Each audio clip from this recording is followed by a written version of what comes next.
ப்ராக்ரஷன்லேருந்து ஒரு previous year some பார்க்கலாம். ஒரு 4 நம்பர் கொடுத்துருக்காங்க, அரித்மெட்டிக் ப்ராக்ரஸில் இருக்குன்னு சொல்லியிருக்காங்க. What is the value of A plus பின்னு கேட்டிருக்காங்க. ஏ அண்ட் பியோட வேல்யூ நமக்கு தெரியாது, அந்த வேல்யூ ஃபைண்ட் அவுட் பண்ணி அதனோட கூடுதல் என்ன அப்படிங்கிறத நம்ம கண்டுபிடிக்கணும். ஓகே, இப்போ இந்த 4 நம்பர் எழுதிக்கிட்டோம். பாருங்க, இந்த 4 நம்பர் பாருங்க. ஃபர்ஸ்ட் நம்பர் என்ன 18, லாஸ்ட் நம்பர் என்ன -3.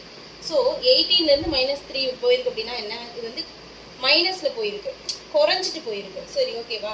ஸோ அப்போ இந்த 4 அரித்மெட்டிக் ப்ராக்ரஷன்ல இருக்கு அப்படின்னாவே முதல்ல என்ன அர்த்தம், இந்த 4 நம்பரும் ஒரு சேம் ரிலேஷனால கனெக்ட் ஆயிருக்கு.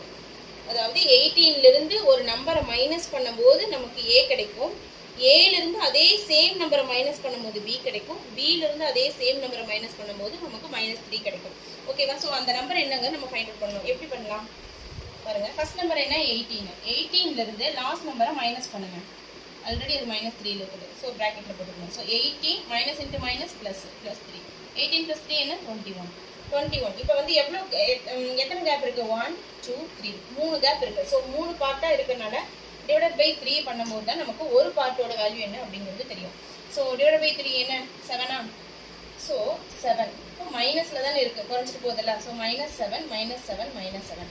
18ல -7 போச்சுன்னா என்ன 11, 11ல -7 போச்சுன்னா என்ன 4, 4ல -7 போச்சுன்னா -3. கரெக்டா வருதா?